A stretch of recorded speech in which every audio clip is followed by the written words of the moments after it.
기독교의 구원에 관해서 종합적으로 차분하게 가르치고 있는 책이 로마서입니다.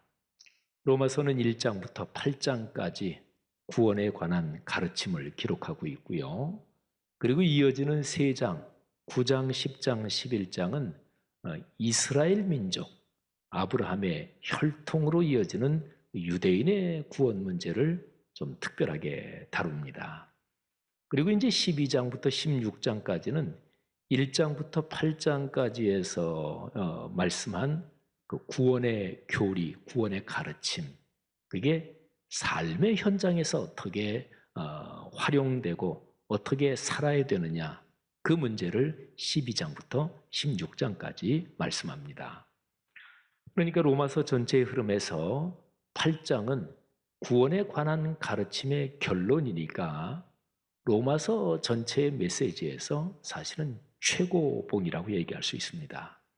여기 8장에 구원받은 그리스도인의 삶이 얼마나 행복하고 영광스러운지가 잘 기록되어 있습니다. 자, 8장 내용을 우리가 좀 살필 텐데요. 우선은 8장의 제일 처음 2절, 그리고 마지막 2절, 38, 39절인데요. 처음과 마지막을 한번 들어보십시오. 그러므로 이제 그리스도 예수 안에 있는 자에게는 결코 정죄함이 없나니 이는 그리스도 예수 안에 있는 생명의 성령의 법이 죄와 사망의 법에서 너를 해방하였음이라. 아멘. 처음 2절이에요. 자, 이제 마지막 2절. 내가 확신하노니 사망이나 생명이나 천사들이나 권세자들이나 현재일이나 장래일이나 능력이나 높음이나 깊음이나 다른 어떤 피조물이라도 우리 주 그리스도 예수 안에 있는 하나님의 사랑에서 끊을 수 없으리라. 아멘. 자, 여러분, 8장의 시작과 마지막이 어떤가요? 8장의 시작은 해방의 선언입니다. 죄와 죽음의 권세를 꺾은 십자가 사건으로서 그리스도인이 그리스도 예수 안에서 악한 권세에서 해방됐다는 선언입니다. 그런데 여기에서 그리스도 예수 안에 이 표현이 중요합니다. 우리의 공로 또는 그 어떤 업적으로 해방된 것이 아닙니다. 하나님께서 그리스도의 십자가에서 이미 완성하신 그 은혜로서 해방된 것이지요.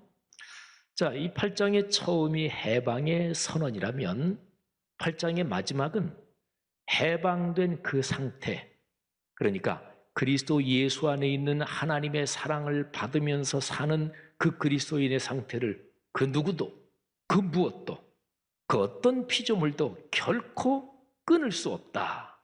이 사실을 감격스럽게 고백하며 선언하는 내용입니다.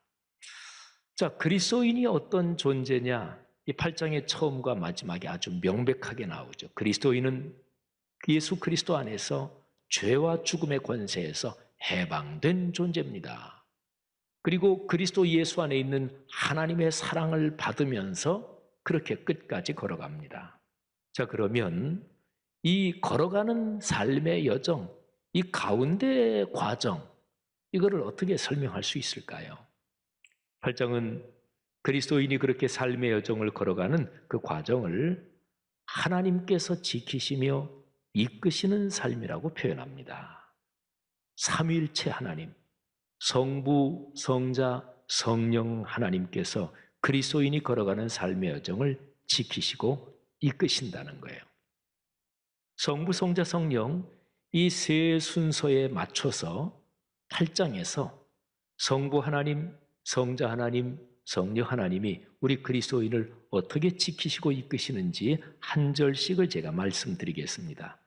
성부 하나님 31절, 성자 하나님 34절, 그리고 성령 하나님 26절입니다. 먼저 31절.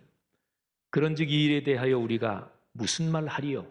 만일 하나님이 우리를 위하시면 누가 우리를 대적하리요? 자, 34절. 여기는 이제 성자 하나님에 대한 구절입니다. 누가 정죄하리요? 죽으실 뿐 아니라 다시 살아나신 이는 그리스도 예수시니 그는 하나님 우편에 계신 자요 우리를 위하여 간구하시는 자신이라. 아멘. 자, 그리고 이제 성령 하나님이 우리를 도우신다는 내용 26절입니다.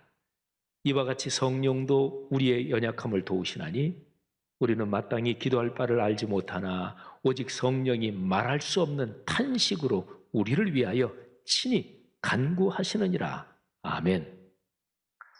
여러분, 성부, 성자, 성령 삼위일체 하나님께서 그리스도인을 이토록 강력하게 지지하시고 지키시고 이끄신다는 거예요. 이런 은혜에 근거해서 우리는 저 유명한 로마서 8장 28절 말씀이 우리의 삶에서 성취될 거다, 이거를 믿을 수가 있는 거예요. 로마서 8장 28절 유명한 구절이지요. 우리가 알거니와 하나님을 사랑하는 자 곧 그의 뜻대로 부르심을 입은 자들에게는 모든 것이 합력하여 선을 이루느니라. 아멘. 이 말씀이 여러분의 삶에 이루어지는 것을 믿으시기를 바랍니다. 이 말씀을 꽉 나의 말씀으로 붙잡는 축복이 있기를 주의 이름으로 권면합니다. 로마서 8장 한가운데를 흐르는 그리스도인의 삶의 이 축복의 상황, 이 모든 것이 어떤 토대 위에 서 있습니다. 이 토대를 살피려고 합니다. 이런 그리스도인의 축복된 삶이 서 있는 토대가 8장 14절 15절에 기록이 되어 있습니다. 그리고 8장 14절 15절의 내용은 같이 짝을 이루는 구절로서 갈라디아서 4장 6절을 함께 묵상하면 참 좋습니다. 자, 로마서 8장 14절 15절 그리고 갈라디아서 4장 6절, 요 두 곳 성경 구절에서 성령 하나님, 하나님의 영, 아들의 영, 그 성령님이 우리 삶을 어떻게 이끄시느냐, 그걸 한번 주목해서 들어보십시오. 먼저 로마서입니다. 무릇 하나님의 영으로 인도함을 받는 사람은 곧 하나님의 아들이라. 성경에서 아들이라는 단어가 나올 때는 아들과 딸을 다 가리키는 대표 명사라고 보면 돼요. 무릇 하나님의 영으로 인도함을 받는 사람은 곧 하나님의 딸, 하나님의 아들이라. 너희는 다시 무서워하는 종의 영을 받지 아니하고 양자의 영을 받았으므로 우리가 아빠, 아버지라고 부르짖느니라. 아멘. 자, 이제 갈라디아서. 너희가 아들이므로 하나님이 그 아들의 영을 우리 마음 가운데 보내사 아빠, 아버지라 부르게 하셨느니라. 아멘. 자, 성령은 아버지의 영이며 아들의 영입니다. 그리스도인의 삶은 성령에 이끌리는 삶, 성령께서 그리스도인의 삶을 인도해 주시고 보호해 주시고 축복해 주시는 거죠. 로마서하고 갈라디아서 제가 읽어드린 이 두 군데 내용은 엄청난 긴 시간의 퇴적을, 긴 시간의 무게를 그 안에 담고 있습니다. 태고적의 아담과 하와의 타락 직후에 바로 하나님께서 구원의 약속을 주십니다. 그 구원의 약속이 오랜 세월, 오랜 시간에 흘러서 드디어 이루어졌다. 이 얘기를 하고 있는 게 로마서와 갈라디아서입니다. 그러니까 타락으로 끊어졌던 하나님과의 관계가 다시 회복됩니다. 하나님과 사람을 잇는 근본적인 연결끈, 그 역할을 하는 것이 하나님의 영입니다. 잃어버렸던 하나님의 영이 다시금 우리와 함께 계시면서 우리의 삶을 인도하신다. 이게 바로 로마서 8장, 갈라디아서 4장의 말씀입니다. 그래서 이 두 곳 말씀을 묵상하면서 우리는 태고적의 하나님의 창조 사건을 떠올리게 됩니다. 자, 창세기로 넘어가 보겠습니다. 창세기 1장 1절부터 5절에 첫째 날까지의 창조 사역이 기록이 되어 있습니다.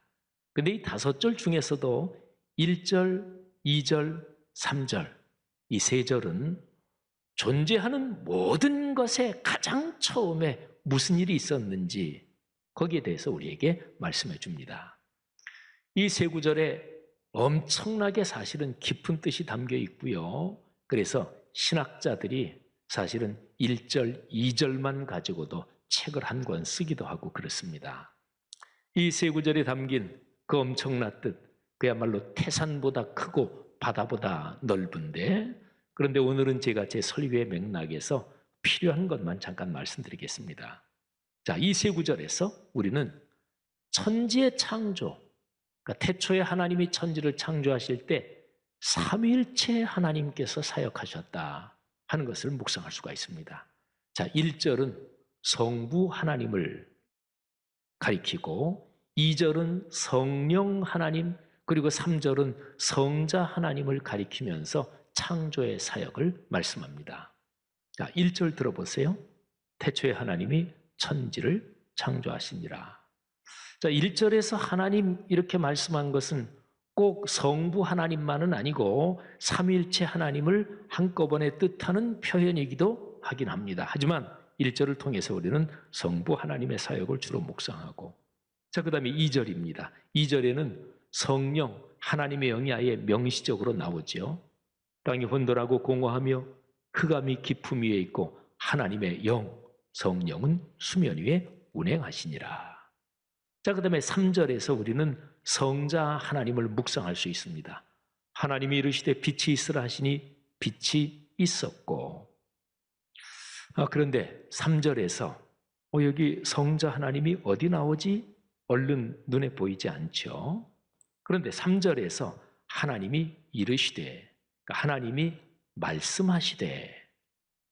여러분, 성자 하나님이신 예수 그리스도는 요한복음에서 말씀이라고 표현됩니다.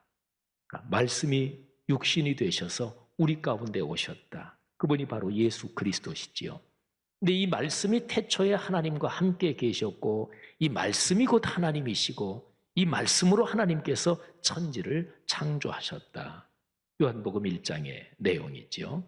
그러니까 창세기 1장 3절에서 하나님께서 말씀하심으로써 천지를 창조하셨다. 여기에서 예수 그리스도를 묵상할 수 있고 그분이 태초부터 계신 창조의 주님이시다 하는 것을 알 수 있는 거죠.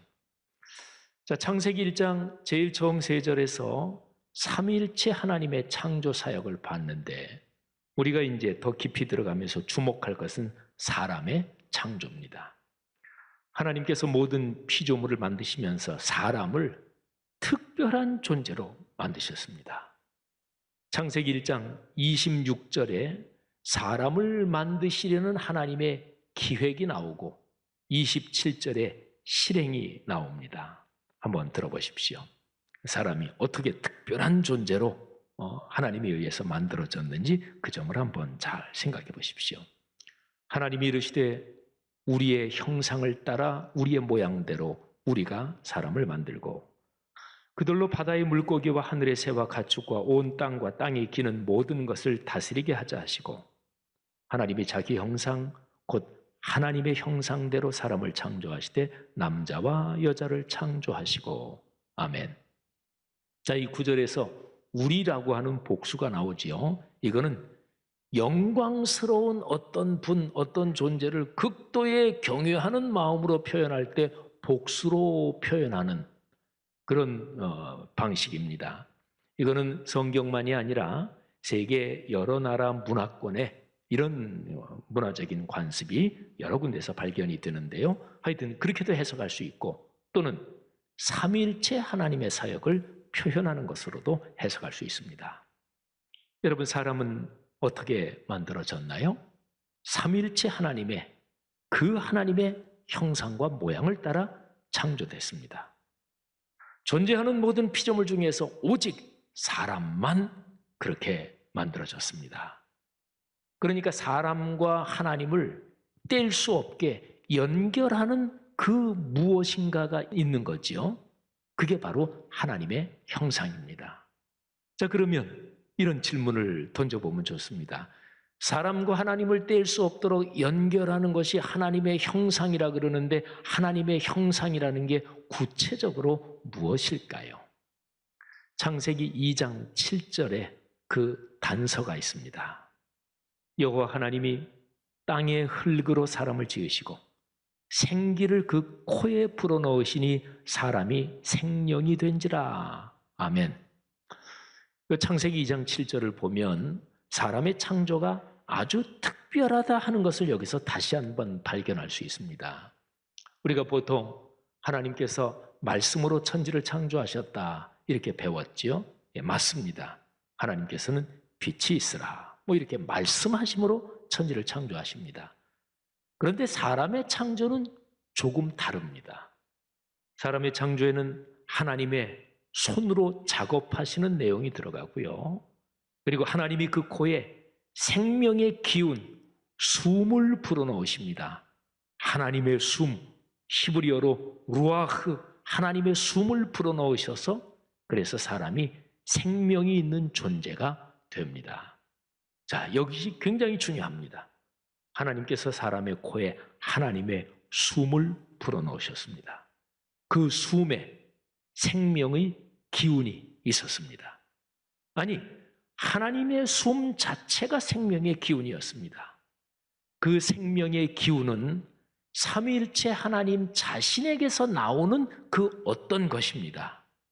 그 생명의 기운으로 사람은 영을 가진 생명의 존재가 됐습니다. 그러면 한번 잘 생각해 보세요. 하나님이 사람에게 불어넣으신 그 숨은 하나님의 영과 관련이 있습니다. 여러분, 신약 성경에서 여기하고 아주 흡사한 중요한 구절 하나를 살펴봅시다. 요한복음이에요. 예수님께서 부활하셨습니다. 그리고 제자들에게 나타나셔서 그러면서 부활의 주님께서 숨을 내쉬면서 제자들에게 말씀하시는 장면이 요한복음 20장 21절, 22절에 기록이 되어 있습니다. 들어보십시오. 예수께서 또 이르시되 너희에게 평강이 있을지어다. 아버지께서 나를 보내신 것 같이 나도 너희를 보내노라. 이 말씀을 하시고 그들을 향하여 숨을 내쉬며 이르시되 성령을 받으라. 숨을 내쉬며 이르시되 성령을 받으라. 태초에 사람을 만드실 때 삼위일체 하나님은 하나님의 영이며 아들의 영인 성령을 사람에게 당신의 숨으로 불어넣으신 것입니다. 이로써 사람은 모든 피조물 가운데서 유달리 딱 사람만 특별한 존재가 됐습니다. 동물, 식물 이런 데도 생명이 있지요. 하지만 하나님께서 사람에게 주신 당신의 숨을 통해서 사람에게 주신 하나님의 영, 이 영을 통한 생명과는 차원이 다릅니다. 사람은 하나님의 영에 이끌리면서 하나님과 사귐을 갖고 대화하는 아주 특별한 존재입니다. 그래서 하나님께서 사람에게 이 세상 모든 피조물 만물을 잘 가꾸고 돌보라는 청지기 사명을 맡기신 거예요. 참으로 행복하고 아름다운 삶이지요. 에덴 동산, 아주 아름다운 곳이잖아요. 근데 에덴 동산이라고 얘기할 때는 바로 제일 핵심적인 것이 하나님의 영을 받아서 하나님과 대화하고 하나님과 소통할 수 있는 바로 이 아름답고 복된 상태, 이것이 에덴 동산의 핵심입니다. 타락이 왜 끔찍하고 무서운가요? 이유는 딱 한 가지입니다. 죄를 지음으로써, 타락함으로써 사람은 하나님의 영을 상실하기 때문에 그렇습니다. 하나님의 영이 떠나고 더 이상 하나님의 영에 이끌리지 않으니까 모든 것이 다 망가집니다. 그런데 타락과 연관해서 제일 중요한 중심 문제는 생명의 문제입니다. 창세기 3장에 타락 사건이 나오지요. 그런데 2장에서 하나님께서 선악을 알게 하는 지식의 나무 먹지 말아라 명령을 내리시는 게 2장에 나오지요. 3장에 가서 이 말씀을 어김으로써 범죄하고 타락하는 거죠. 근데 창세기 2장과 3장을 주의 깊게 읽어보면 타락과 관련해서 제일 핵심 문제가 생명의 문제입니다. 사람이 타락하고 난 다음에 하나님께서 급하게 조치하신 일이 있습니다. 하나님의 영이 떠난 사람, 하나님의 영에 이끌리지 않는 사람, 이 죄인인 사람이 에덴 동산 중앙에 있는 생명나무에 접근할까 봐 그거를 차단하신 것입니다. 그래서 하나님께서 당신의 거룩한 영적 존재들, 천사들과 그리고 휘돌아 도는 불칼을 거기에 둬서 죄인인 사람, 하나님의 영이 떠난 사람이 생명나무에 접근하지 못하도록 조치를 하시는 거지요. 에덴 동산의 추방, 에덴의 추방에서 제일 핵심적인 요점은 바로 이것입니다. 생명나무에 접근하지 못하게 한다. 하나님께서 선악을 알게 하는 지식나무, 그 열매를 먹지 말라고 명령하셨지요. 먹으면 죽는다. 그런데 사람이 말씀을 거역하고 지식나무의 열매를 따먹었습니다. 근데 하나님의 말씀대로 사람은 죽는 존재가 됐습니다. 사람에게서 하나님의 영이 떠났습니다. 하나님의 영에 이끌리지 않고 자기 뜻대로 살아가는 존재가 된 거지요. 이제 사람에게는 모든 것이 자기를 스스로 망가뜨리는 것으로 작동합니다. 사람 중에서 어떤 면이 남보다 더 탁월하다 그러면 더 크게 죄를 짓고, 어떤 면에서 남보다 더 빼어나다 그러면 더 크게 악을 저지릅니다. 예를 들어서 우리나라에서 어떤 좀 하위 공직자가 좀 공금을 조금 횡령했다. 그렇다고 나라가 망하지는 않습니다. 그런데 전 세계적으로 경제 문제에서 가장 탁월한 사람들, 미국 월가에 있는 사람들이 경제 문제에 대해서 자기 욕심을 채우려고 하면 전 세계 경제가 흔들거리는 거예요. 어떤 소시민이 서로 좀 싸웠다, 주먹으로 좀 쳤다, 그렇다고 해서 사회가 무너지는 건 아닙니다. 그런데 정치인 또는 굉장히 중요한 자리에 있는 사람들이 국가의 정보 권력을 이용해가지고 민간인을 사찰한다. 이거는 나라의 기강이 흔들리는 문제지요. 이런 겁니다. 하나님의 영이 떠나고 나니까 하나님이 사람에게 주신 탁월함, 그게 어느 방면으로든지 더 탁월해질수록 더 크게 죄를 짓고 더 심각한 악을 저지르게 되는 거죠. 구약 성경에 예언서들이 있습니다. 이사야, 예레미야, 에스겔, 요엘 등등 그 예언서에 앞으로 메시아가 오신다, 그리스도가 오신다, 메시아 그리스도, 의미로 번역하면 세상을 구원하실 주님, 구세주 이런 뜻이죠. 그 예언서들에 구세주가 오시는 것이 많이 예언되어 있습니다. 근데 그 예언에서 공통점이 있습니다. 메시아 곧 그리스도가 오셔서 구원의 날이 이루어질 텐데 그 구원의 날에 무슨 일이 벌어지는가? 하나님께서 거룩한 영을 사람에게 주신다는 거예요. 하나님께서 사람의 마음 속에 하나님의 영으로 들어와 사시게 된다는 거예요. 그리고 이 약속이 사도행전 2장의 성령 강림 사건으로 성취됩니다. 그러니까 창조 때에 하나님이 사람에게 주신 하나님의 숨, 하나님의 영이 이제 다시 사람에게 오셔서 함께 사시게 된 거죠. 이게 구원입니다. 인류 최대의 사건은 하나님이 사람을 찾아오신 사건입니다. 성자 하나님께서 여러분과 제가 가지고 있는 똑같은 사람 육체를 입고 이 땅에 찾아오셔서 십자가에 달리시고 그리고 부활하시고 승천하셨습니다. 그리고 성령 하나님께서 순수하게 영이신 하나님의 거룩한 영께서 오순절 성령 강림으로 우리에게 찾아오셔서 우리의 사람 마음속에 지속적으로 살게 되신 거예요. 이게 바로 구원받은 그리스도인의 삶입니다. 사랑하는 성도 여러분들이요, 오늘 하나님의 거룩한 영이 우리와 함께 사신다, 이거를 쭉 이렇게 설명을 드리고 나서 이런 말씀이 우리 삶에 주는 의미를 짤막하게 그러나 깊게 묵상하려고 합니다. 하나님의 자녀인 그리스도인들이요, 여러분 속에 하나님의 영, 성령께서 계십니다. 하나님의 영이 우리의 삶을 이끌고 계십니다. 마태복음 28장 맨 마지막 절 20절에 이런 그리스도의 약속이 기록이 되어 있지요. 볼지어다 내가 세상 끝날까지 너희와 항상 함께 있으리라. 이 말씀은 부활의 몸을 입으신 예수 그리스도께서 승천하시면서 주신 약속이에요. 아니, 떠나시는 분이 뭘 끝까지 같이 계신다 그래요. 성령의 강림을 약속한 거지요. 하나님의 거룩한 성령께서 우리를 예배로 이끄시고 말씀을 깨닫게 하시며 일상과 인격에서 그리스도를 따라 살게 하십니다. 누구든지 그리스도인이 하나님께 귀를 기울이고 하나님의 말씀을 겸허하게 들으며 성령에 이끌리는 삶을 살기를 원하면 그 그리스도인의 삶에 하나님의 영이 임재하시고 이끌어 주십니다.